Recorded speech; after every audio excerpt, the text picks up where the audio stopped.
መጥቶ ዝም ብሎ መውጣት የለም መቅደሱን እንሳለማለን የጌታችንን የልብሱን ዘርፍ ነክታ ያቺን እንተ ደም ይውዛ ደም የሚፈሳት ሰይፍ ደሟ ቀጥ እንዳለ ኃጢአታችን እንዲወገድ የመቅደሱን ጨርቅ መጋረጃ የቤተ መቅደሱን በር ግድግዳ በመላእክቱ የሚዳሰሰውን እንዳስስና የታወረ የውስጥ አይናችን ይፈወሳል ደዌያችን እንድናለን መስቀል እንሳለማለን የመዳሰስ ነው አያችሁ እንሳለማለን ወንጌል እንሳለማለን እነዚህ ሁሉ አላቸው ተመልከቱ ካህኑ ቀድሶ ሲጨርስ ስጋው ደግሞ በፈተተበት እጁ ሁላችንንም ይባርካል ያሳልማል የእግዚአብሔር እጅ ነው ወክሎ ነው የሚሰጠን ሁሉ ነገር ያን በረከት ይዘን እንሄዳለን ማን ይመስገን እግዚአብሔር የተመሰገነ ይሁን አይን ይጹም እጅ ይጹም እግር ይጹም ሁሉ ይጹም እዝን ይጹም በተፋቅሮ ቆርኒ እንሰሚያሱም በተፋቅሮ ጆሮ እንኳን መጥፎ ነገር ከመስማት ይጠበቅ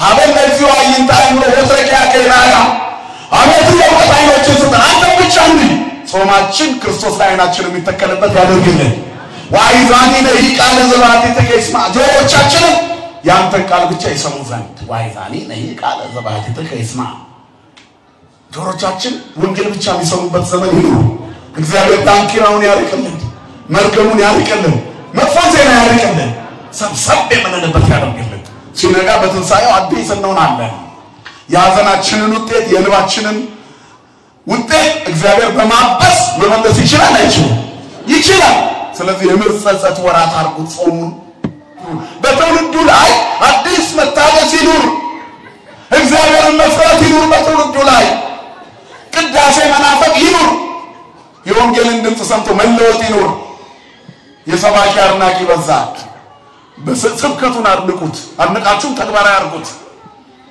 ትምህርት እንጂ አስተማሪ ቢደነቅ ምን ጥቅም አለው ክርስቶስን አምስት ገበያ ህዝብ አድንቆታል በመጨረሻ ግን ይሰቀል ያለው የበላውን ረስቶ ያይዝም ነው ዓለም ወረተኛ ናት ትውስታችንን እየነጠቀች እጃችንን በእጃችን ታስፈላናለች ያጎረሰንን እንነክሳለን ለእግዚአብሔር በማይመች ጎዳና ላይ ቆመናል የምንታይበት መንገድ ትክክል ይመስለናል ከተደፈነ ዲያብሎስ ከደፈነው ክፉ ነው እግዚአብሔር ይፈተለን አይሮአችን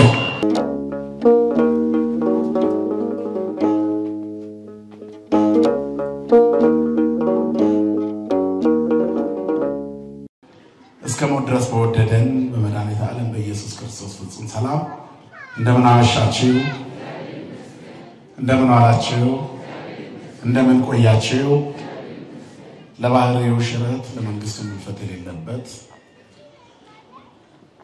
የዘመን ዘመናት ባለቤት የጨለማችን ብርሃን የሞታችን ትንሣኤና የትንሣኤያችን በኩር ከሞት ወደ ሕይወት ከርክሰት ወደ ቅድስና ያሸጋገረን የደከመ ጉልበታችንን በፍቅሩ ያደሰልን ዘወትር የሚራራልን አባት ድካማችንን አይቶ የሚረዳ እስራታችንን የሚፈታ ስብራታችንን የሚጠግን ፍቅሩ ከእናት ልጅ በላይ ውድ የሆነ መድኃኒተ ዓለም ኢየሱስ ክርስቶስ ስሙ ለዘላለም የተመሰገነ ይሁን ለዓለም ሁሉ የተስፋ ምንጭ የድነት ማስገኛ የሆነች የእግዚአብሔር እናታችን የመስቀል ስር ስጦታችን የጭንቀት ቀን ደራሻችን የጭንቅ አማላጃችን ቅድስተ ቅዱሳን ንጽሕተ ንጹሐን ሰዓሊተ ምሕረት አቁራሪተ መዓት ድንግል ማርያም ስሟ ለዘላለም የተመሰገነ ይሁን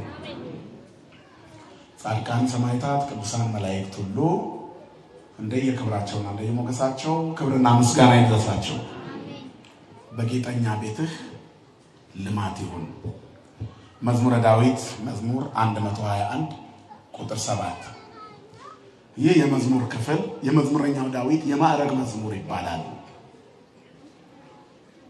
በቤተክርስቲያናችን ውስጥ በብዙ አገልግሎት ውስጥ ዋና ተጠቃሽ ከሆኑት የብሉይ ኪዳን መጻሕፍት መካከል መዝሙረ ዳዊት የመጀመሪያውን ክፍል ይይዛል በቅዳሴውም ላይ በቅዱስ ያሬድ በእያንዳንዱ የሰንበት መዝሙራትን ሁሉ ሳይቀር ከዚህ የማይጠቀስበት ቦታ የለም ዳዊት የአባቶች ስንቃቸው ነው ክብራቸው ነው አጋንንት ማሸነፊያ ነው መንፈስ ቅዱስ ማቅረቢያ ነው የዳዊት መዝሙር እና ዳዊት በአገልግሎት ከፍተኛ ክፍል አለው በቅዳሴውም ውስጥ በቅዳሴው የቅዳሴው ደራሲ ከጠቀሰው ውጪ ዋና ክፍል ይዘው በአብይ ዜማ ከሚባሉት የአገልግሎት ክፍሎች መካከል መዝሙረ ዳዊት አንዱ ነው። ምስባክ የሚባለው ታውቃላችሁ አይደል? ምስባክ የሚሰበከው ከዳዊት የተውጣጣ ነው። በሰሙነ ሕማማት የዳዊት ክፍሎች በብዛት ይነበባሉ። ቅዱስ ዳዊት የሌለበት የማይጠቀስበት ቦታ የለም። ሊቁ የቤተክርስቲያናችን የሰዓታት ደራሲ አባ ጊዮርጊስ ዘጋስጫ የዳዊትን ክፍል በሰፊው በሰዓታት ድርሰት ውስጥ ይጠቅሳል። ቅዱስ ዳዊት ሙሉ ለሙሉ በአዲስ ኪዳን ሕይወት ውስጥ መጽሐፉን ሙሉ ለሙሉ ተቀብለ ነው በሙሉ አገልግሎት ከምንጠቀምበት የመጽሐፍ ክፍል የቅዱስ ዳዊት መዝሙር ነው። ምእመናንም ዳዊት ቢደግሙ ክብራቸው ነው። አባቶቻችን ዳዊት የያዘ እድሜው የረዘመ በቤቱ የማይጎድለው የእግዚአብሔር በረከት የበዛለት ይሆናል ይላሉ። ዳዊት እድሜም ነው ኃይልም ነው። ዳዊት በዙፋኑ ላይ ተቀምጦ እድሜ ጠግቦ ሞተ ይላል መጽሐፍ። እድሜ ይጠገባል እንዴ? ግን እግዚአብሔር መውሰድ በቃ በደንብ የተጠቀመበት ሰው ቢኖር ዳዊት ነው። ዳዊት የሚደግመውንም ካህን እግዚአብሔር በደንብ ይጠቀምበታል ማለት ነው። ከሞት የሚቀር ሰው የለም። ነገር ግን የዳዊትን የአገልግሎት በረከት ሳለነ ዳዊት የሚል ሰው የቅዱስ ዳዊት እድሜ ይሰጠዋል። እግዚአብሔር እድሜ ይስጥልሁላችሁ። ስለዚህ የበረከት ዝማሬ ከዘመሩልን በዕለት ተዕለት የኑሮ እንቅስቃሴያችን እስካፋችን የማይጠፋው የመዝሙር ክፍል ዛሬ ለስብከት ርዕስ ሆኗል። መዝሙር 121 ቁጥር 7 ወትፍሲት ውስተ ማይፈለክ በዲከ በጌጠኛ ቤት ሰላም ልማት ይሁን። እግዚአብሔር ያሳድግ። በጌጠኛ ቤት ልማት ይሁን። መዝሙር 121 ሲጀምር ተፈሳይኩ እስመ ይቤሉኒ ቤተ እግዚአብሔር ናውር ይላል። ወቆመ ሀገሪ ነው ሳይጻድቂ ኢየሩሳሌም ኢየሩሳሌም እሰ ህንስ ከመሀገር ለከመሀገር ምስለያን ተፈሳይኩ እስመ ይቤሉኒ ቤተ እግዚአብሔር ናውር ወደ እግዚአብሔር ቤት እንሂድ ባሉኝ ጊዜ ደስ አለኝ አለ። ከዛም በኋላ ኢየሩሳሌም ሆይ እግሮቻችን በአደባባዮችሽ ቆሙ ይልና ኢየሩሳሌም እኮ እንደገጠገጠ ከተማ ተሳስራ ተሰናስላ ላለመነቀል የተተከለች የታጠረች ናት ይላል። ተሰርታ አልቃለች ይላል። ማናት ኢየሩሳሌም ተሰርታ ያለቀችው የማትፈርሰው እንደገጠገጠ ከተማ ሙሉ የሆነችው ኢየሩሳሌም የቷ ናት? ደስ አለኝ ወደ እግዚአብሔር ቤት የሚለው ዳዊት የትኛው ቤት ነው? እሱ ገና ቤቱን አላሰራውም። በድንኳን እየኖረች እግዚአብሔር ቤት ታቦተ ጽዮን የሚያድርባት የእግዚአብሔርን ታቦት በድንኳን ተቀምጦ እኔ እንዴት እግዚአብሔርን ቤት አልሰራም ከዝግባ በተሰራ በተዋበ ሰገነት ላይ ቆሜ ድንኳኗን እንዴት ቁልቁል ወደ ታች አያታለሁ። የእግዚአብሔር ቤት ከፍ ብላ መሰራት አለበት። የትውልዱ የልብ ማረፊያ ከሰማይ ጋር የምንገናኝባት መሰላል ናት። እንዴት ከመኖሪያ ቤታችን ታንሳለች? የተቆጨ ሰው ነው ዳዊት፣ ይሰራ ዘንድ የተመኘ ሰው። ዳዊት በእግዚአብሔር ቤት ስለመኖር ብዙ ቦታ ተናግሯል። ምክንያቱም የልብ ማረፊያ እግዚአብሔር ቤት ነው። በዚህ ምድር ላይ ያለው ቤት የሰው ቤት ነው። በራሳችን ገንዘብ ያሰራነው ቤት እንኳን የኛ ለመሆኑ እርግጠኛ አይደለንም። ክፉ መንግስት የመጣ ቀን ለልማት ሁሉ ያፈርስብናል። ስለዚህ የኛ የምንለው የለንም። ሬሳችን የሚወጣበት ቤት ነው የምድር ቤቱ። ባለጊዜና ባለስልጣን ሆነን ብንኖርበት እንኳን ሞተን ነው የምንወጣው ከዛ ቤት። ለዘላለም አንኖርበትም። ከሞትን በኋላ የምንገባበት በምድር ላይ ያለች የእግዚአብሔር መንግስት መገለጫ በሰማይ ያለውን መቅደስ የምትመስለዋ ትልቋ ቤታችን ቤተ እግዚአብሔር ናት። ክብርና ምስጋና ለስሙ ይሁን። መዘጋጃ ለክቶ ያሰጠን እግዚአብሔር ቤት ትፈርሳለች ትጠፋለች የማትባል የእግዚአብሔር ቤት እስከ በሌለበት ዘመን የምንኖርበት ይሄንን ዓለም ከተሻገርን በኋላ እንኳን በሰማይ ለመኖራችን ዋስትና የምትሰጠን ቤት በምድር መቆያችን በሰማይ መዝለቂያችን ቤተ እግዚአብሔር ናት። ስለዚህ እግዚአብሔርን እንኳን ዳዊት የለመነው በቤቱ ይኖር ዘንድ ነው። አሐተ ሰአልክዎ ለእግዚአብሔር ወኪያ አስስ ይላል። እግዚአብሔርን አንዲት ነገር ዳዊት ብዙ ነገር ለምኗል። አንዲት ያለው ግን ከመህድር ቤቱ ለእግዚአብሔር በኩሉ መዋዕለ ሕይወቴ ወከመ ጸመሩ ሰመቅደሱ ይልና ወከመ ያርአየኒ ዘያሰምሮ ለእግዚአብሔር ደስ የሚያሰኘውን ነገር አይዘንድ በቤተ መቅደሱ እኖር ዘንድ ወይንም መቅደሱን አይዘንድ በመቅደሱ ውስጥ ራሴን አይዘንድ በመቅደሱ ውስጥ ሰማይን አይዘንድ በቤቴ ውስጥ የዘላለም ቤቴን እናፍቅ ዘንድ በቤቱ ለዘላለም መኖር ናፈቅኩኝ አለ። ቤት የላትም ነበረ ታቦተ ጽዮን ያኔ ተሻግሮ የአዲስ ኪዳኗ መቅደስን ናፈቀው ይላሉ አባቶቻችን። ከዘመናት በኋላ ትውልዱን እንደዚህ የምትሰበስበዋል ከድንግል ማርያም በተወለደው መድኃኒት ወልደ ማርያም ወልደ አብ የሚባል በኋላ በስጋ የዳዊት ዘር ተብሎ የሚጠራ ከሱ አብራክ የሚወጣ ከመቤታችን ማይፀን የሚገኝ በምድር አባት የሌለው በሰማይ እናት የሌለው እስከ የሌለው አምላክ መጥቶ የሚመሰርታት የእግዚአብሔር ቤት ውስጥ ለዘላለም መኖርኩኝ አለ። ለኛ ተሰርታለናለች። ክብርና ምስጋና አምላካችን ይሁን። ስለዚህ የእግዚአብሔር ቤት የልብ ማረፊያ ነው። ወከመ ጸመሩ ውስተ ቤተ መቅደስ በመቅደሱ ውስጥ ተሰብስቤ ኖር ዘንድ ማለት መቅደሱን እመለከት ዘንድ ወበከመ ያርአየኒ ዘያሰምሮ ደስ የሚያሰኘውን ነገር ያሳየኝ ዘንድ አተሳልኩ ወደ እግዚአብሔር አለ። ወኪያ አስስ እሷን ብቻ አሻለሁ በቤቱ ለመኖር ብሏል። ሌላ ቦታ ደግሞ ከአይላፋት ይልቅ የአደባባይ አንዲት ቀን ብሏል። ከአይላፋት በዓለም ከኖርኩበት ይልቅ በአደባባይ የምኖርበት አንዲት ቀን በአጣን ድንኳኖች ከመቀመጥ ይልቅ በእግዚአብሔር ቤት እጣር ዘንድ መረጥኩኝ አለ ዳዊት መዝሙረኛው ዳዊት። ስለዚህ በቤታችን ከምንኖርበት የቤት ቁጥር አውጥተን ቀበሌ መታወቂያ ተሰጥቶን ቁጭ ብለን ሕጉ የሚያዝልን ትእዛዝ ፈጽመን ከምንኖርበት እቤት ውስጥ ካለንበት አሁን ከሄደን ቸኩለን ከምንገባበት ቤት ይልቅ የዚህ ቤት ይበልጣል። እዛ ብዙ ዓመት ከምንኖርበት ይልቅ የዚህ ቤት አንድ ቀን ይበልጣል። የማን ቤት ስለሆነ? የእግዚአብሔር ቤት። ስለዚህ ስለ ቤቱ እየተናገረ መጣና በመጨረሻ እግዚአብሔር ቤት እንሂድ ባሉ ጊዜ ደስ አለኝ አለ። እቺን ብቻ ያዟት። ተፈሳይ ኩስሜ ቤሉን ቤተ እግዚአብሔር ነሐውር እግዚአብሔር ቤት እንሂድ እናስቀድስ እንስማ ጸሎት እንዘምር። በአዲስ ኪዳን ቋንቋ ይሄንን ነው የምንለው። ክርስቲያን ዛሬ ዳዊት ሲደግም በህሊናው የሚያስባት ጉልላቷ ኢየሱስ ክርስቶስ የሆነችው መሰረቷ እርሱ የሆነው በደሙ የዋጃትን አዲስ ኪዳኗን ቤተ መቅደስ እንሂድ ባሉ ጊዜ ደስ አለኝ። ማን ነው ደስ የሚለው? ሰርክ ጉባኤ እንማር ሲባል ከናንተ ማን ነው ደስ የሚለው? በእግዚአብሔር ቤት መኖር እንደሚገባ የሚያስብ ከኔና ከናንተ መሃል የዳዊት ናፍቆቱ ይሄ ነው። የዳዊትን መንገድ ተከትለው ሐዋርያትም ይሄን ተመኝተዋል። እነ ቅዱስ ጳውሎስን በመልእክታቸው ለምሳሌ ለልጁ ጢሞቴዎስ 4:12 ላይ ለመንፈስ ቅዱስ ልጁ የተናገረው ቃል አለ። ፈጥኜ ወደ አንተ እንድመጣ ተስፋ አድርጌ እንጽፍልሃለሁ፣ በዘገይ ግን በእግዚአብሔር ቤት መኖር እንዴት እንደሚገባ እነግርሃለሁ። ቤቱ የእውነት አምድና መሰረት የሕያው እግዚአብሔር ቤተ መቅደስ ነው አለው። ፈጥኜ ወደ አንተ እንድመጣ ተስፋ አደርጋለሁ ለጢሞቴዎስ። በዘገይ ግን እኔ የምሰብክልህ ክርስቶስ እዛው አለ ቤተ መቅደሱ የአዲስ ኪዳኑ ቤተ ክርስቲያን። አስቀድስ፣ ሰዓታት ቁም፣ ማህሌቱን ስማ፣ ሊቃውንቱን ዝማሬን አድምጥ ነው አሁን በእኛ በኢትዮጵያዊ ቋንቋ ስንተረጉም። በዚያ ሁሉ አለ ቅዳሴውን፣ ጸበሉን ጠጣ፣ ሥጋው ደሙ ተቀበል፣ የዕጣኑን መዓዛ አሽትት፣ በእግዚአብሔር ቤት ኑር። ቤቱ የእውነት አምድና መሰረት የሕያው እግዚአብሔር ቤተ መቅደስ ነው አለ። ክብርና ምስጋና ለስሙ ይሁን።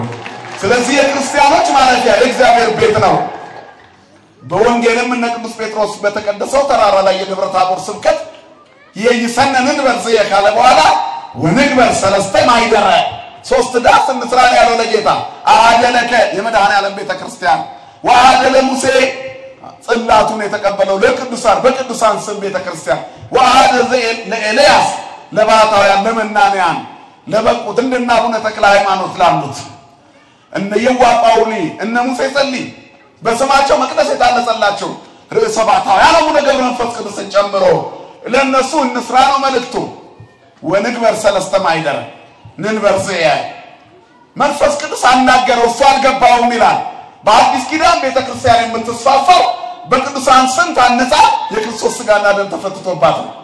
የተክለ ሃይማኖት ቤተክርስቲያን ቢሰራ መታሰቢያነቱ ለጻድቁ በውስጡ የሚቀደሰው ክርስቶስ ቅዳሴው ቢቀደስ የሚቆረሰው ስጋና ደም የተሰቀለው መድኃኒት እነሱ ደግሞ የቃል ኪዳኑ ተካፋዮች ለኛ በረከት አምጪዎች በረከታቸው ይደርብን አባቶቻችን ስለዚህ የአዲስ ኪዳኗን ቤተክርስቲያን እንስራ አለ የእግዚአብሔር ቤት ልብን ያሳርፋል በመምጣታችሁ ብቻ ትጠግባላችሁ ይሄ ቦታ ደግሞ ቅድም እንደተባለው ግዑሳን ስውራን ያሉበት ቦታ የዛሬ 100 ዓመት እዚህ ጋር ቆሞ የነበረውን ጻድቅ አስቡት እንዲህ የተቀመጠውን ህዝብ አስቡት ከ100 ዓመት በኋላ ዛሬኛ ነን ከ100 ዓመት በኋላ ደግሞ እኛ እንኖርም ሌላ ትውልድ ይመጣና ይቀመጣል የኛ ወንጌል መስማት በንጽህና ከሆነ በሽታ እናስተላልፍም ለመጪው ትውልድ እግዚአብሔር ቤት መዋል የቅድስና መፍሰሻ ጅረት ያደርገናል የመንገዱ መሰረት ያደርገናል የቃሉ መተላለፊያዎች እንሆናለን አጥንቶቻችን ይጸናሉ በእግዚአብሔር እንመራለን ኢሳይያስ 18:11 ላይ እግዚአብሔር ሁሉ ጊዜ ይመራሃል ነፍስህን ከመልካም ነገሮች ያጠግባል አጥንቶችህንም ያጸናል አንተም እንደሚጠጣ ገነት ውሃውም እንደማያቋርጥ ፈሳሽ ትሆናለህ እግዚአብሔር ሲመራሽ እዚህ ቤት ስንመጣ በአምስቱም የስሜት ሕዋሳት እግዚአብሔር የሚመለከው ኦርቶዶክሳዊ ተዋሕዶ ቤተክርስቲያን ውስጥ ነው ኦርቶዶክስ ትክክል ናት ስንል ተፈጥሯችን ሁለንተናችን ለእግዚአብሔር የሚሰጥበት ቤት ነው ኦርቶዶክሳዊነት ልክ ነው ከሌላው ይሻላል ስንል ያለ ምንም ጥቅስ ምዕራፍና ቁጥር አምስት የስሜት ሕዋሳቶች አሉ ማየት አለ መስማት አለ መዳሰስ አለ ከዛ ምን አለ ንገሩኝ ማሽተት አይደለ ከዛ በኋላ ምን ይቀራል መቅመስ አይደለም አምስቱም እዚህ ቤት ውስጥ አለ ሂዱ ሌላ ቦታ መቅመስ አለ ምንም ይቀመስ አለ ማሽተት አለ ምንም ይሸተት አለ መዳሰስ አለ ምንም ይዳሰስ አለ ማየትና መስማት ብቻ አለ መጫወቻ አለ ሁሉም ቤት አምልኮ ነው ማውራችሁ ትክክለኛ ኦርቶዶክሳዊ ተዋሕዶ ናት እዚህ ቤት መጥቶ ዝም ብሎ መውጣት የለም መቅደሱን እንሳለማለን የጌታችንን የልብሱን ዘርፍ ነክታ ያቺን እንተ ደም ይውዛ ደም የሚፈሳት ደሟ ቀጥ እንዳለ ኃጢአታችን እንዲወገድ የመቅደሱን ጨርቅ መጋረጃ የቤተ መቅደሱን በር ግድግዳ በመላእክቱ የሚዳሰሰውን እንዳስስና የታወረ የውስጥ አይናችን ይፈወሳል ደዌያችን እንድናለን መስቀል እንሳለማለን ይሄ መዳሰስ ነው አያችሁ እንሳለማለን ወንጌል እንሳለማለን እነዚህ ሁሉ አላቸው ተመልከቱ ካህኑ ቀድሶ ሲጨርስ ስጋው ደግሞ በፈተተበት እጁ ሁላችንንም ይባርካል ያሳልማል የእግዚአብሔር እጅ ነው ወክሎ ነው የሚሰጠን ሁሉ ነገር ያን በረከት ይዘን እንሄዳለን ማን ይመስገን እግዚአብሔር የተመሰገነ ይሁን በእጅ ተዳሶ በረከት የሚገኝበት የትም ቦታ የለም ውሸት በአፍንጫችን እናሸታለን የዕጣኑ መዓዛ ልዩ የሆነ ሽታ ከጸሎቱ ጋር አብሮ ያረጋል ይሄ ልዩ የዕጣን መዓዛ ማሽተት ነው አያችሁ አይነ ስውር ቢመጣ በሽታ ይጠግባል ጆሮ መስማት ያቃተው ሰው ቢመጣ ይሳለማል ጸበል ይጠጣል መቅመስ አለበት ስጋው ደግሞ ይቀበላል ቆርቦ የመንግስተ ሰማያት ዜጋ የሰማይ ህብረት ይሆናል ተፈሳይ ቁስሜ ቤሉን ቤተ እግዚአብሔርና አሁን ይሄ ነው የእግዚአብሔር ቤት ይሄ ነው ዋጋ የምናገኝበት በረከት የምናፍስበት መስማት ወንጌል እንሰማለን ቅዳሴውን እንሰማለን መቅመስ እንዳልኳችሁ ጸበል ስጋው ደግሞ አለ በማየት ደረጃ ካለን የሰማዩ ሥርዓት በመድር ይሰራል የመላእክቱ ምስጋና በመድር ላይ አለ ማን ይመስገን አምስቱ እዚህ አይኑ የማያይ ጆሮ የማይሰማና መናገር የማይችሉ ሰዎች አሉ ሶስቱንም ያጡ ሰዎች መድር ላይ አሉ ለተአምር የተፈጠሩ እንዲህ አይነት ሰዎች አሉ እድል እንደ እድል ሆኖ ኦርቶዶክሳዊ ተዋሕዶ ቤተክርስቲያን ካላገኙት የምንም ነገር ሽታ ሳይነካቸው ነው የሚሞቱት እነዚህ ሶስቱ የስሜት ሕዋሳቶቻቸው ከሌለ ማየት መስማትና መናገር የማይችሉ ከሆነ ምን አላቸው ነው ሰዎች ምንም እዚህ ቤት ግን በመቁረብ ጸበል በመጠጣት መስቀል በመተሻሸት ወንጌል በመሳለም ሰማያዊ በረከት ያገኛሉ ክብርና ምስጋና ለአምላካችን ይሁን ሁለቱን የሚያጡ ሰዎች አሉ ማየትና መስማት የማይችሉ አንደበታቸው ያልተፈታ ግን ይኖራሉ በሚመገቡበት አፋቸው የሰማይ እንጀራ እንሰጣቸዋለን አያችሁ ኦርቶዶክሳዊ መሆን ትልቅነት ልዕልና ነው ከፍታ በእኔና በእናንተ ምግባር ዝቅ ያለ ሰውነት ይታይ እንጂ ኦርቶዶክሳዊነት ደረጃው ከፍ ያለ ነው። ከዓለም ወዳጅነት ይልቅ የእግዚአብሔር ፍቅር ይልቃል የሚባለው በኦርቶዶክሳዊ ቤተክርስቲያን ውስጥ ነው። ሁሉን ሰጥቶናል፣ እንጠቀምበታለን። ሕዋሳትን የምታሳትፍ ተሰርታ ያለቀች መቅደስ ውስጥ ነው ያላችሁ። ደስ ይበላችሁ። እዚህ ውስጥ ነው ያላችሁ። ኢየሩሳሌም እንደተቀጠቀጠች ከተማ ተሰርታለች ማለት ቤተክርስቲያን ሁሉን ሰርታ ጨርሳለች። የተሟላ ማዳለት ማለት ነው ከኛ የሚጠበቀው። ብሉያቱ አዲስ መጽሐፍ ቅዱሱ እንደዚህ ለሚያነበው ለሚያጠናው ከመምህራን ጋር እየሰማ እንዲመለከተው እንደዚህ ተሰርቷል በጥሬ ቃሉ። በትርጉም ደግሞ ተሰርቷል በእያንዳንዱ ክፍል። ሁሉም አለ እዚህ ቤት በንጹህ ትርጓሜ ታምራት በመስራት አጋንንትን ሲፈውስ ይታያል። ይሄ መጽሐፍ ነው። ሜሮን የሚከብረው በዚህ ነው። መልሶ ደግሞ ታትሞ ሲወጣ በዚህ በቃሉ በከበረበት መጽሐፉ እንደገና ከብሮ በእኛ እጅ ይገባል። ታቦቱ ከዚህ መጽሐፍ በተወጣጡ ጸሎቶች ነው የሚከብረው። አያችሁ ጽላቱ የሚከብረው ከዚህ በተወጣጣ ነው። ይሄን ሁሉ አዘጋጅተዋለች። ቅዳሴ ተቀድሶ እስከሚያልቅ ማን ይቀድሳል? ወንጌል ማን ያነባል? የጳውሎስን መልእክት ማን ያነባል? የነ ጴጥሮስ ወይንም ዮሐንስን መልእክታት ማን ያነባል? አያችሁ እነዚህን ያነበው የሐዋርያት ሥራን ማን ያነባል? ሰው ተመድቧል። መጋፋት መሻማት የለም። ድፍቁ ቄስ የናንብብ ሰራዩ ካህን በአራቱም አቅጣጫ ይነበባል። ቅዳሴ ላይ አይታችኋል አይደል? የመጀመሪያው እንደወጣ ከምስራቅ ወደ ምዕራብ ቆሞ የጳውሎስን መልእክት ያነባል። ጳውሎስ የምዕራቡን ዓለም በወንጌል ምን ያህል እንዳረሰረሰው ታውቃላችሁ። በሮም፣ በእስክንድሪያ፣ በግሪክ፣ በማልታ በተለያዩ ቦታዎች ስትሄዱ ቅዱስ ጳውሎስን አሻራ ታገኛላችሁ። ምዕራቡን ዓለም ነው የሰበከው። የሐዋርያት ሥራ ወደ ሰሜን ዞሮ የሐዋርያትን ተልእኮ የሚያሳውስ ይነገራል። ወደ ደቡብ አቅጣጫ ዞሮ ይቅርታ፣ ወደ ሰሜን ዞሮ ደግሞ የንፍቁ ዲያቆን ይነበባል። በመጨረሻ ወንጌል ወደ ምስራቅ ዞሮ ወደ ታቦቱ ካህኑ ያነባል። በአራቱም አቅጣጫ ክርስቶስ አዳርሶልናል። ክብርና ምስጋና ለስሙ ይሁን። ኢየሩሳሌም ውስጥ ከማገር ቤተክርስቲያንና ተዋህዶ እንደ ሀገር ተሰርታለች። ግጥግጥ ብላ ተሰርታለች። ሰርስሮ መግባት የሚችል ማንም የለም። ለሰይጣን መንገድ አትስጡ። ተሰርቶ ያለቀ ቤት ውስጥ ነው ያላችሁት። ወይታ ሀበው ፍኖተ ለሰይጣን ለዲያብሎስ ዕድል ፈንታ አትስጡት። ጎደለ የምትሉት ካለ ያልደረሳችሁበት ነው እንጂ ከዚህ ቤት ውጭ ትርፍ ሌላ ቦታ የለም። ሙላት ያለው እዚህ ቤት ውስጥ ነው። እንዲህ አራቱንም አቅጣጫ ወንጌል መዳረሱን በምሳሌ ታያላችሁ። በቃ በምድር ላይ የሄደውን የእግዚአብሔርን ድንቅ ስራ ምናየው እዚህ ቤት ውስጥ ነው። ኖረን አይደለም ሞተን እንኳን አስከሬናችን በክብር የሚሸኝበት ቃል እግዚአብሔር እዚህ ቤት ውስጥ ነው ያለው። ምርምር ውስጥ አትግቡ። ተሸክሟችሁ የቆየው ስጋ ዝም ተብሎ አይወረወርም። በልተን የጨረስንበትን የሙዙን ልጣጭ መንገድ ላይ ብንጥለው ሰው ይጥላል አይደለም እንዴ? ሰውም እንደዚህ ነው። ከወደቀ በኋላ ራሱ ብቻ አይቀርም ሌላውንም ይጥላል። በክብር ያልፋል። የማሳረፊያውን ስርዓት ተዋህዶ ሰርታልናለች። ክብርና ምስጋና ለአምላካችን ይሁን። ኢየሩሳሌም ተሰርታለች አለና ወደታች ስለ ኢየሩሳሌም ካወራ በኋላ በሰዎች ስህተት ምክንያት አልፎ መጎረባበጥ እንደሚመጣ እየተከሰ ይመጣል። በመጨረሻ ታዲያ ይሄ አይነት ችግር እንዳይመጣ በሰላም እንድትቆይ ኢየሩሳሌም የተገጠገጠችው ከተማ ተዋህዶ ሳትረበሽ እንድትቀጥል አለ።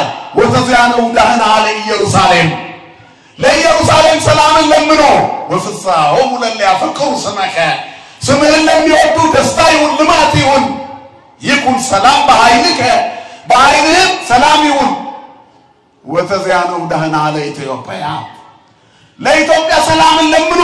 እንግዳ ተቀባይ ለነበረችው ለኢትዮጵያ አሁን እንኳን እንግዳ ልታስገባ የገዛ ልጆቿ ለሚባሉባት ኢትዮጵያ ሰላምን ለምኑ። ሰዎች ታርቀው በፍቅር የሚኖሩባት እንድትሆን ወተዚያነው ዳህና አለ ኢትዮጵያ ወፍሳሆሙ ለሊያፈቅሩ ስመከ ስምህን ለሚወዱ ልማትና ደስታ እንዲሆን በኃይልህ ኢትዮጵያ ውስጥ ሰላም ይሁን።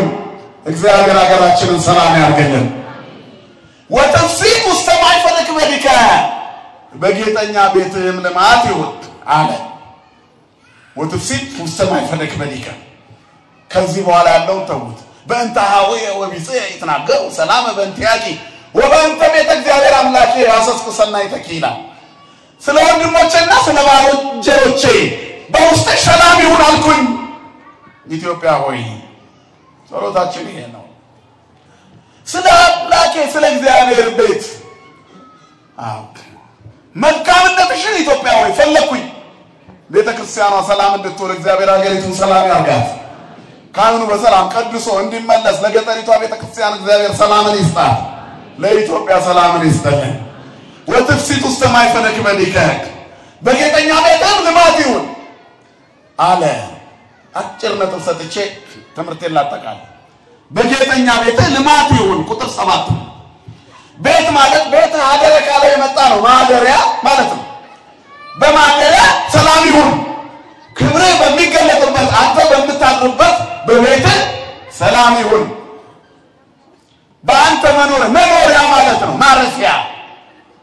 ስለዚህ የእግዚአብሔር ጌጠኛ ቤቱ አለ። ጌጡ ምንድነው? በጌጠኛ ቤት ልማት ይሁን። ቤት አድራሻ ነው። አንድ ሰው የት ነው ያለው ከተባለ የለም እዚህ አካባቢ ቤቱ የት ነው ይባላል። ማረፊያው መኖሪያው ለጊዜ ያለው መቆያው መጠለያው የት ነው? የት ነው ያረፈው? እንግዳም ከሆነ እኛ እንግዶች ነን፣ በዚህ ዓለም ላይ መጻተኞች ነን። በእንግድነታችን ዘመን ትንሽ ነው የምንኖረው፣ በጣም ትንሽ ዘመን 149 ዓመት ሆኖ እድሜው። የእንግድነቴ ዘመን ጥቂትም ክፉም ሆኑብኝ ብሏል ያዕቆብ። ስንት ዓመት ነው ብሎ ፈርዖን ሲጠይቀው ያዕቆብ የእንግድነቴ ዘመን 149 ነው 140 ነው አለ። 140 ነው 149 የህይወቴ ቀኖች ጥቂትም ክፉም ሆኑብኝ አለ። ያን ያህል ዘመን ኖሮ ነው እናቴ ጋር 80 ነው የሰው ዕድሜ። ከዛ አሁን ባለንበት ዘመን ወመዋዕለ ዓመቲነ ሰብአ ክራማት ለእመበዛ 80 ቢበዛ 80 ነው። ወፈድፋዶ ለሰምላ ጻማው እሱም በክፋትና በድካም የሚያልቅ ከዛ የበዛው ከዛ ያለፈው ድካም የበዛበት ነው።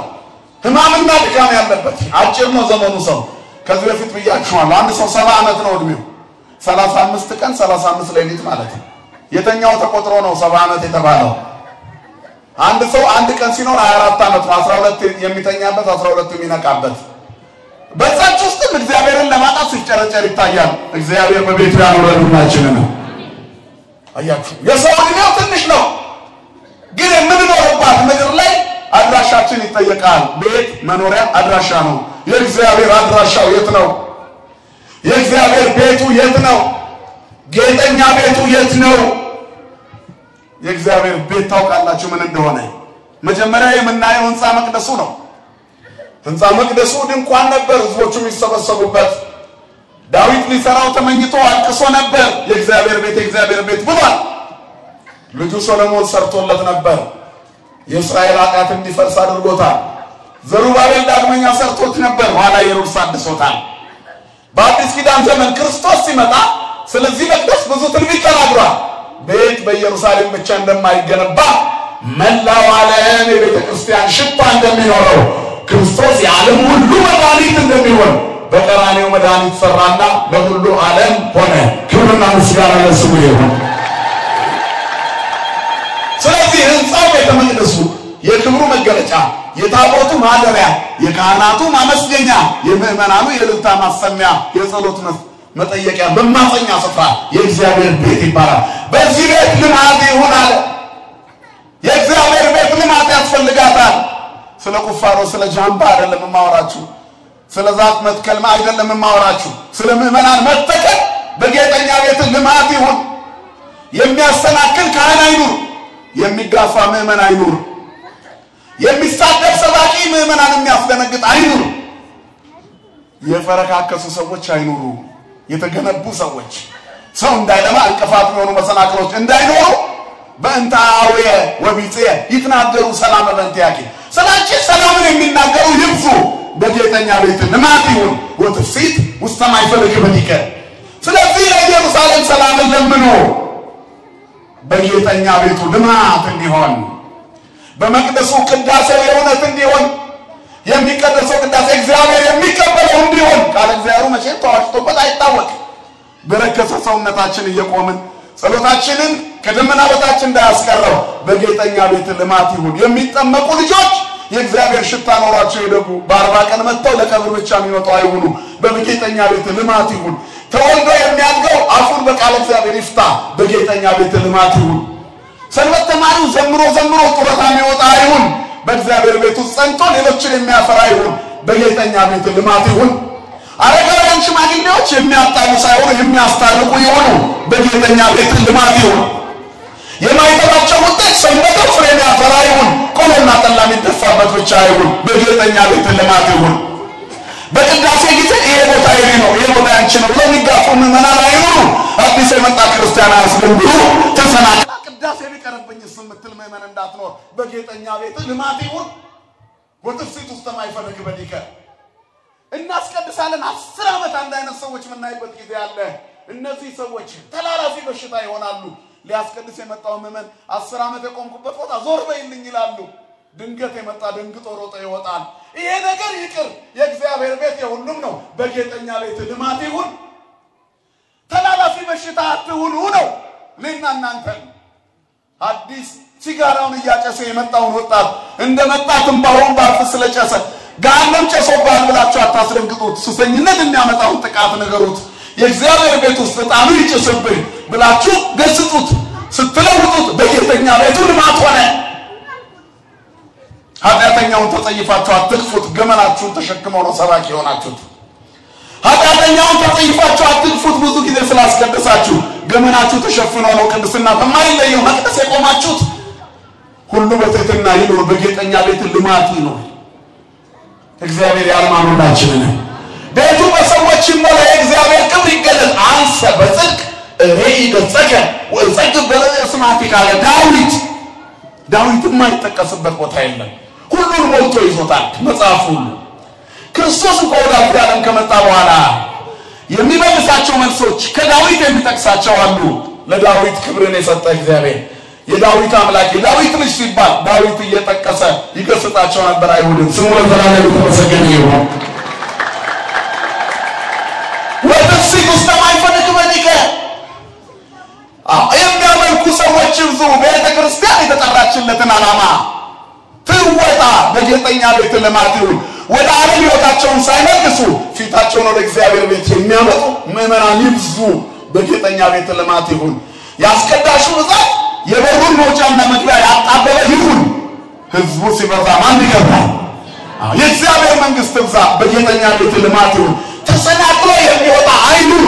በጌጠኛ ቤት ልማት ይሁን። የህንፃ መቅደሱ ውበት የጉልላቱ ከፍታ ብቻ አይደለም። የምዕመናን ለስጋው ደሙ መሰለፍ ነው። 4 ሰዓት 3 ሰዓት የሚቆርቡ ተሰልፈው ምዕመናን ይብዙ። ከቅዳሴው ሰዓት የቁርባኑ ሰዓት ይብዛ። በጌጠኛ ቤት ልማት ይሁን። ፍሬ ማለት ይሄ ነው። አዳዲስ ልጆች የሚመለሱ ከአሕዛብነት ወደ ክርስቲያንነት የሚመጡ ይብዙ። ልማት ማለት ይሄ ነው። የእግዚአብሔር ሕዝቡን ያብዛልን ለሁላችን። ልማት ፍሬ የሚያፈራ ቤት ይሁን። የእግዚአብሔር ክብር ይገለጥ። ሁለተኛው በጌጠኛ ቤት ልማት ይሁን። ጌጠኛው የእግዚአብሔር ማደሪያ ሰው ነው። በሰውነት ላይ ልማት ይሁን። ሰውነት የእግዚአብሔር ጌጠኛ ቤት ሰው ነው። መኑ ደመሮ ብርሃን ምስለ ጽልመት ቤንሆ ምስለ ክርስቶስ ይላል ቅዱስ ጳውሎስ ቆሮንቶስ 6 ላይ። ማን ነው ጨለማን ከብርሃን ጋር አንድ የሚያደርገው ይላል። የእግዚአብሔርን ቤት በጣዖት ቤት የሚያደርግ ማን ነው? ክርስቶስን ከቤት ጋር ማን አንድ ያደርገዋል? የእግዚአብሔርን ቤት በጣዖት ቤት የሚያኖረው ማንም የለም። የእግዚአብሔር ቤት ቅዱስ ነው። ያው እናንተ ናችሁ ይላል ቁጥር 18። ክብርና ምስጋና ለስሙ ይሁን። እናንተ የእግዚአብሔር ማደሪያ ናችሁ። በሰው ልጆች ሕይወት ልማት ይሁን። በሰውነት ላይ ልማት ይሁን። በሰማይ ቋንቋ ሰው በምን ይለማል? በምድር ቋንቋ ዛፍ በመትከል በቃ ምናልባት የገብሱ ስንዴው ሲበዛ ምድር ትለማለች። ጥሩ ነው። ዘንበለ ስጋ የተቀወመ ነፍስ ነው። አንነፍም። ትልቁ ልማት የሰው ልማት ነው። የሰውነት ልማት። የፈረሱ ሰዎች አልበዙ። ስግብግብ ሰዎች አልበዙ። እነዚህ ሰዎች ይልሙ ነው የዳዊት ጸሎቱ። በጌጠኛ ቤት ያንተ ማደሪያ ነው። ቅዱሱ ሰው የዲያብሎስ አይሁን። ክርስቶስን ከቤልሆር ጋር ማን አንድ ያደርገዋል? ጨለማ ከብርሃን ጋር ምን ርቀት አለው? ሰው ባለማይተው ከሆነ በኋላ ለምን ዘረኛ ይሆናል? ሰውነታችን ፈርሶ ካለቀበት የፍርሰት ምልክት አንዱ ቡድንተኝነት ነው። ተሟልነን አልቀናል። ዘረኛ ያልሆነ ከኛ መካከል ማን ነው? እምንወቅሰው የኛ ዘር ንጉስ እስኪሆን ነው። የኛ ዘር ወንበር ሲይዝ ሌላው ደግሞ ክፍል እኛን ይወቅሰናል። እኛ ደግሞ በረተራችን እንደዚህ ነው የሚቀጥለው። ሁሉም ፈርሷል። ወቃሹም ተወቃሹም ፈርሷል። እግዚአብሔር ያለማን ሁላችንን እስራኤላውያን ኢየሩሳሌም አትፈርስም ብለው ከናታቸው ይኖሩ ነበር ይላል ትንቢተ ሕዝቅኤል። ከተማዋ ልትጠፋ ነው፣ የፈረሱ ሰዎች በዝተዋል። ስለዚህ እግዚአብሔር ሆይ በዚህ መቅደስ ላይ ፊትህ እንዲገለጥ ብሎ ለመነ ሕዝቅኤል። ሕዝቅኤል 9:6 ላይ እግዚአብሔር ምን አለው? በከተማዋ እየዞርክ አለው፣ በከተማዋ እየዞርክ ለኢየሩሳሌም ጥፋት የሚያለቅሱትን ግንባራቸው ላይ መስቀል ምልክት አድርግባቸው ይላል። ምልክት አድርግባቸው ይላል። በትርጓሜያችን የመስቀል ምልክት ነው። ኋላ ትውልዱን የሚያድነው የአዲስ ኪዳኑ መስቀል የክርስቶስ መስቀል ስሙ የተመሰገነ ይሁን። ምልክት አድርግባቸው። ከተማዋ ስትፈርስ እነሱ ይተርፋለዋል። እየዞረ ከናጣቱ ተባብረው የሚኖሩትን እያለፈ ምልክት አደረገ። አሁን ያለንበት ዘመን እንደዚህ ነው። በኃጢአት አደባባይ ወጣለች አገሪቱ። በርኩሰት የሰማይ ጫፍ ነክተናል። መተፋፈር ይሉኝታ የሚባለው ነገር አፈር በልቷል። ልማት ይሁን ከመባሉ በፊት ጥፋት አለ ማለት ነው። ለዚህ ነው ዳዊት ወተዚያነው ዳና ለኢየሩሳሌም ያለው። ለኢየሩሳሌም ሰላምን ለምኑ አትፈርስም ቃል ኪዳን አላት ብለው ለመፍረስ የሚገፋት ሰዎች በዝተዋልና በውስጥሽ ሰላም ይሁን፣ በጌጠኛ ቤት ልማት ይሁን። ሰው ሰማይ ይሽተት፣ ፍርሰቱ ይወገድ ይጠገን፣ ዝሙቱ በድንግልና፣ ቀማኛነቱ በምጽዋት፣ ክፋቱ በደግነት ይለወጥ፣ የሞት ታሪክ ይሻር፣ የሟችን ሞት አንፈቅድም ይላል ስለ ኢየሩሳሌም ሕዝቅኤል 18 ላይ ነው። የሟችን ሞት አንፈቅድም፣ ተመለሱና በሕይወት ኑሩ። ከተማዋ ልትጠፋ ነው፣ ልትመዘበር ነው፣ ንዋያተ ቅድሳቶቿ ሊቀሙ ነው። ኢየሩሳሌም ልትፈርስ ነው በእናንተ ምክንያት። የካህናቱን አገልግሎት የሕዝቦቿን የሽማግሌዎቿን በሥጋ ነው እግዚአብሔር ተጸየፈ። ምድሪቷ በደም ጎርፍ ጨቀየች። ዝሙት ከተማዋ ላይ ነገሰ። ክፋትና ተንኮል፣ ሥጋዊ ስሜት በዛ። አሁን ኢየሩሳሌም ፈረሰች። የሕዝቅኤል ትንቢት በሁለት ይከፈላል። ከኢየሩሳሌም ፍርሰት በፊትና በኋላ ይላል። በኋላ ስለሚጠት ይለምናል እግዚአብሔር። የፈረሱ አጥንቶችን መልሶ ሕይወት እየዘራ እግዚአብሔር ለሕዝቅኤል እንደገና ያሳየውና ኢየሩሳሌምን እንደገና ያለማታል። ክብርና ምስጋና ለስሙ ይሁን። ሕዝቡን ንስሐ ይገባል። ስለዚህ በሰውነታችን ላይ ልማት ይሁን፣ ንስሐ እንግባ። መጥፎ ዜና የምንሰማው ጥሩ ልብ ስለሌለን ነው። የሬሳ ክምር የምናየው አይኖቻችን ጥሩ ነገር ስለማይናፍቁ ነው። ጥሩ ነገር የሚናፍቅ ሰው ጥሩ ልብ ይኖረዋል። ጥሩ ቃል የሚናገር ሰው ጥሩ መልስ ይሰማል። የስድብ ቃል ካፋችን ወጥቶ እኛ መልካሙን ለመስማት ጆሮአችንን እናዘጋጃለን። ጆሮ የሚበሳ ክፋት ከኛ ወጥቶ። ስለዚህ ክርስቲያኖች ሰውነታችን እንዲጠገን፣ ፍርሰታችን እንዲወገድ አቤቱ እንደገና ስራኝ በሉት እግዚአብሔር። ዓለም አፍርሳኛለች፣ ስራኝ።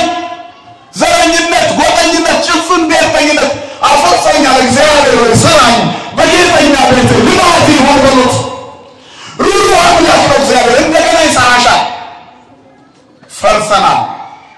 ዝሙት በአደባባይ የንግድ ስራ ሆኗል በሀገራችን። የሚያዋጣ ቢዝነስ እስኪመስል ህፃናት፣ ወጣቶች የሃይስኩል ዩኒፎርም ትልልቅ መኪና ውስጥ ጋቢና ተቀምጦ ታያላችሁ። ከበር ላይ የሚያደርስ ወላጅ አይምሰላችሁ። የሚያፈርስ ሽማግሌ ፈርሶ የሚያፈርስ በዝቷል። በጌጠኛ ቤት ልማት ይሁን፣ ጥፋቱ ይወገድ፣ የሚያድጉ ልጆች ይኖሩ፣ ቅዱሳንን የሚያፈራ ትውልድ ይቀጥል። የቅዱስ ጊዮርጊስን በረከት፣ የተክለ ሃይማኖትን በረከት፣ የእነ እግዚአብሔርና የእነ ጸጋ ዘአብን አይነት ወላጅነት እንዲሰጠን አቤቱ እንደገና ስራ ይበሉት እግዚአብሔርን። እግዚአብሔር ይችላል የፈረሰውን መስራት። የፈረሰች ኢየሩሳሌም እንድትሰራ ወተዚያነው ዳና ለኢየሩሳሌም አለ። የፈረሰች ኢትዮጵያ እንድትሰራ ስለ ኢትዮጵያ ሰላምን ለምኑ። የፈረሰው ሰውነታችን እንዲጠገን። ራስ ወዳድነት አልበዛ? አልፈረስንም በስልፍሽ ሰብዕና። እስቲ ባስ ላይ ማን ነው ለሽማግሌ ወንበር የሚሰጠው? መደገፊያውን ቀበቶውን በእጁ ይዞ ሽማግሌው ሲወዛወዝ ከታች ቁጭ ብሎ የሚስቅ ትውልድ አይደል ያለው? ሮጦ ወንበር የሚይዝ በዚህ ምክንያት በ20 ዓመቱ የወገብ በሽተኛ የሆነ በ80 ዓመት ሽማግሌ በሩጫ የሚቀደም የልጅ ጡረተኛ የበዛው ፍርሰት ስላለ ነው ስለፈረስን የአባቶቻችንን መንገድ ስላላመጣ የነፍሳችን ገላ ያለ በስጋችን መፍረስ ጀመር እግዚአብሔር የተሻለ ዘመን ያምጣልን በጌጠኛ ቤት ልማቱ በትውልዱ ላይ አዲስ መታደስ ይኑር እግዚአብሔርን መፍራት ይኑር በትውልዱ ላይ ቅዳሴ መናፈቅ ይኑር የወንጌልን ድምጽ ሰምቶ መለወጥ ይኑር የሰባኪ አድናቂ በዛ በስብከቱን አድንቃችሁ ተግባራዊ አድርጉት ትምህርት እንጂ አስተማሪ ቢደነቅ ምን ጥቅም አለው ክርስቶስን 5 ገበያ ህዝብ አድንቆታል በመጨረሻ ግን ይሰቀል ያለው የበላው ረስቶ ያዝም ነው ዓለም ወረተኛ ናት ትውስታችንን እየነጠቀች እጃችንን በእጃችን ታስፈላናለች ያጎረሰንን እንነክሳለን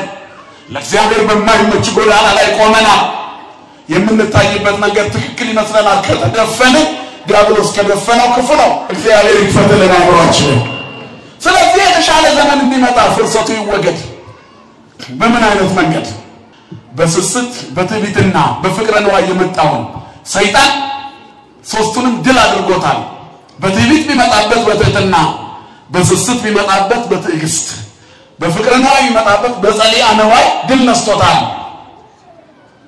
ክርስቲያን የእግዚአብሔር ለመሆን ክርስቶስ የጠላውን ነገር መጥላት ነው እንደገና ለመሰራት እግዚአብሔር የማይወደውን ነገር ተውት ያንን እንሰራለን እግዚአብሔር የሚጸየፈው ነው ለምሳሌ በእሴ ደም ወጎላው ያስቆረው እግዚአብሔር ይላል ዳዊት ደም አፍሳሹንና አመፀኛውን እግዚአብሔር ይጠላዋል አይደለም ይጸየፈዋል ይላል ስለዚህ ደም ያፈሰሱ እጆች ይታጠቡ በንስሐ ሶስቱ አርእስተ ኃጣውእ በክርስቶስ ድል እንደተነሱ ሁሉ በሶስቱ አርእስተ ምግባራት የፈረሱ ሰዎች ይሰራሉ ጾም ጸሎትና ምጽዋት በዚህ ጾም ውስጥ ልናሟላቸው የሚገቡ ነገሮች ጸሎትና ምጽዋት ጸሎቱ ስግደት ያለበት ጾሙ ምጽዋትን የያዘ ምጽዋቱ ፍጹም ልግስናን የተላበሰ ስስት የሌለበት ሶስቱ አርእስተ ኃጣውእ ማለት የኃጢአት ራሶች ናቸው ዝርዝራቸው ኃጢአት ሁሉ እዛ ውስጥ ነው ያለው ይገርማቸዋል በምድር ላይ ያሉትን ኃጢአቶች በሙሉ ከቆጠራችሁ ከነዚህ ከሶስቱ አይወጡ የኃጢአት ራሶች አርእስተ ኃጣውእ ይባላሉ ታዲያ በምግባራት አርእስተ ምግባራት የሚባሉ ሶስቱ ጾም ጸሎት ምጽዋት ስለዚህ በጌጠኛ ቤት ልማት ይሁን ይያላችሁ ብሉ ጾማችሁን ስትፈቱ ስትጾሙ እግዚአብሔር ይጠግነኝ ጾም ማለት መጠገን ነው አያችሁ ሰዎች ለሸይፓቸው በ24 ሰዓት አንዴ የሚሆኑ ሰዎች አሉ በጣም ሀብታም ሲሆኑ መኖር ይናፍቃሉ በቃ ይሄ ዓለም ክፉ ነው ገንዘብ ይሰጠና ምግብ ይከለክላል የሞት ፍርሃት ጭኖብህ እግዚአብሔር ግን ምትበዩን ይባርክልሻል ማን ይመስገን ክብርና ምስጋና ለእሱ ይሁን የበላ መልካም አደረገ በመብላቱ እግዚአብሔርን ያመስግን ያልበላ መልካም አደረገ ላለመብላቱ ምክንያት ስላለበት እግዚአብሔርን ያመስግን መብል ነው ለመብል ነው እግዚአብሔር የሚፈልገው ማንን ነው ህይወትን ሁለቱንም ያጠፋቸዋል ሆድና መብል ይጠፋሉ ህይወት ግን ይቀጥላል የህይወታችን አስቀጣይ እግዚአብሔር ነው ሰውነታችንን ይጠግናታል በጸጋው ያመግባታል በረድኤት ይጠብቃታል ስለዚህ ጾም መራብ አይደለም መጥገብ ነው በመንፈስ ምግብ መቀየር ነው ጾም በነገራችን ላይ ምን አይነት ምግብ ምድራዊውን ምግብ ትቶ ሰማያዊ ምግብ መቀየር ምድራዊ ውሎ ቀይሮ በሰማያዊ ውሎ መቀየር በዓለም ላይ የምናሳልፈው ሰዓት በእግዚአብሔር ቤት ማሳለፍ ምድራዊ ትዕቢቶችን ቀንሰን መጻሕፍትን መመልከት ቅዱሳት መጻሕፍትን ወደ ሕይወት መዝገበ ቃላት ፊትን በመመለስ ሰውነትን መጠገን አሁን የፈረሰው ሰውነታችን በጾም ይጠገናል ጾም ጸሎት ምጽዋት እነዚህ ነገሮች የፈረሰ ሰውነታችን ይጠገናል ታሪካችን ይመለስ እስከዛሬ የእንበት የሥጋ ታሪካችን ይበቃል አከለክሙ መዓዛ አለፈ ዘተቀነይኩሙ ለፍቶተ ሥጋክሙ እንይዘሳ ጾሙ ወጸልዩ ይላል ያለፈው ዘመን ይበቃችኋል የሥጋ ፍትወትን የፈጸማችሁበት በፍራሳችሁ ፍቃድ የሄዳችሁበት ጾም የሻራችሁበት ባል ክብርና ምስጋና ለእሱ ይሁን ስለዚህ ጌጠኛ ቤት እኛ ነን ጌጣችን ክርስቶስ ነው ይህንን ክርስቶስ የምንለብሰው በጾም በጸሎት በስግደት በሥጋው ደሙ ነው ልበስዎ ለእግዚእነ ኢየሱስ ክርስቶስ ወይታልዩ ተተጋጥሙ ጌታ ኢየሱስ ክርስቶስ ልበሱት እንጂ ምኞቱ ቢፈጸም በሥጋ አታልዩ ይላል በጌጠኛ ቤቱ ልማት ይሁን ባንቺ ሰውነት ልማት ይሁን የወደቀ ማንሳት ይሁን ልማት ይሁን የተራበ ማምላት ይሁን ልማት ይሁን ተጋዞ ቂም በቀል መጣል ይሁን ልማት ይሁን ፍርሰት ይቅር ጥፋት ይጥፋ እግዚአብሔር ያልማኑላችንን ዘረኝነት ይቅር አንድነት ይስፋፋ ልማት ይሁን በእግዚአብሔር ቤት ጌጠኛ ቤቱ በእኛ ሰውነት ውስጥ ጸሎት ይኑር በእኛ ሰውነት ውስጥ ተፋቅሮ ይኑር አይን ይጹም አይደለም ይለው አይን ይጹም እጅ ይጹም እግር ይጹም ሁሉ ይጹም እዝን ይጹም በተፋቅሮ እኮ ነው እንሰሚያሱም በተፋቅሮ ጆሮ እንኳን መጥፎ ነገር ከመስማት ይጠበቅ ሀበን ለዚሁ አይንታ አይምሮ ወትረቂያ ከይራያ አቤቱ የውበት አይኖችን ስጠን አንተ ብቻ እንዲህ ጾማችን ክርስቶስ አይናችን የሚተከልበት ያደርግልን ዋይዛኒ ነይ ቃለ ዘባቲ ተከስማ ጆሮቻችንን ያንተ ቃል ብቻ ይሰሙ ዘንድ ዋይዛኒ ነይ ቃለ ዘባቲ ተከስማ ጆሮቻችን ወንጌል ብቻ የሚሰሙበት ዘመን ይሁን እግዚአብሔር ዳንኪራውን ያርቅልን መርገሙን ያርቅልን መጥፎ ዜና ያርቅልን ሰብሰብ የምንልበት ያደርግልን ሲነጋ በትንሳኤው አዲስ እንሆናለን ያዘናችንን ውጤት የልባችንን ውጤት እግዚአብሔር በማበስ መመለስ ይችላል አይችልም ይችላል ስለዚህ የመጸጸት ወራት አርጉት ጾሙን የማልቀስ ወራት ራስን የመገሰጽ ወራት ራስን የመቅጣት ወራት እግዚአብሔር ወይ ስጋዊ ትልቅነት ያልተቀመኝም በራሴ ሐሳብ ያመጣው ለውጥ የለም አሁን አንተ ምራኝ ይግዘው ነው ታከ አቤቱ መንገድህን ምራኝ በሉት እግዚአብሔር ሲመራን ትክክል ይሆናል ሁሉ ነገር እሱ ወደ ሞት አይመራንም እሱ ወደ ሕይወት ነው የሚመራን እግዚአብሔር ሲመራን አንተሰበረም ጠግኖ ነው የሚመራን እግዚአብሔር ሲመራን ከወደቅንበት አንስቶ ነው ደግመን አንወድቅም ደጎች እንሆናለን ትውታን እንሆናለን ንጹሃን እንሆናለን ጸሎተኞች እንሆናለን ጾመኞች እንሆናለን የምንሰግድ እንሆናለን በጎ የምናደርግ ምጽዋት የምናደርግ እንሆናለን ለዳው የሚራራን ከምስኪን ጉሮሮ ነጥቀን የምንበላ ወዳሞች አለውን ማን ሲመራን እግዚአብሔር ስለዚህ ማን ነው መርቶ ያስተካክለን እግዚአብሔር ወትፍሲት ውስተማይፈልግ ማዲክ በጌጠኛ ቤት ልማት ይበቃናል በሰማነው ቃል እግዚአብሔር ይባርካል ሀገራችን ሰማይና እናታችን ድንግል ማርያምን የምንናፍቅ እኛ ኦርቶዶክሳውያን ክርስቲያኖች እዚህ ለተሰበሰብን በኢየሩሳሌም ሰማያዊ ተሰብስበን የመንግስት ዜጎች እንድንሆን እሱ ባለቤቱ ይርዳል ይቆየን ስብሐት ለእግዚአብሔር